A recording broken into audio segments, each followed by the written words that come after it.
નમસ્કાર, હું છું પ્રિયા અને તમે જોઈ રહ્યા છો જનતા કી જાણકારી ન્યૂઝ। નજર કરીએ આજના સમાચાર ઉપર। જૂનાગઢ જિલ્લાના માળિયાહાટીના તાલુકાના ખંભાળિયા ગામે ખંભાળિયા ગામ સમસ્ત તેમજ પ્રયાગરાજ ગ્રુપ આયોજિત શ્રીમદ ભાગવત સપ્તાહ જ્ઞાન યજ્ઞનું આયોજન કરવામાં આવ્યું હતું, જેમાં વિશ્વવિખ્યાત કથાકાર પપુ શતશ્રીએ શ્રીમદ ભાગવત કથાનું રસપાન કરાવ્યું હતું। આ નિમિત્તે ભજન, ભોજન અને ભક્તિનો ત્રિવેણી સંગમ જોવા મળ્યો હતો।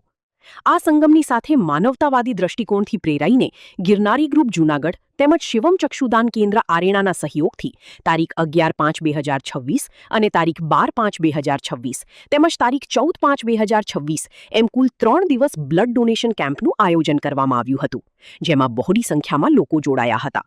પ્રથમ દિવસે 47 અને બીજા દિવસે 45 અને ત્રીજા દિવસે 44 બોટલ મળી કુલ 136 બોટલ બ્લડ એકત્ર કરવામાં આવેલ। એકત્ર થયેલ આ બ્લડ જૂનાગઢ સિવિલ હોસ્પિટલ ખાતે સારવાર મેળવી રહેલ 242 જેટલા થેલેસીમિયાગ્રસ્ત બાળકોના જીવનદીપને પ્રજ્વલિત રાખવામાં દિવેલ રૂપી કામ કરશે।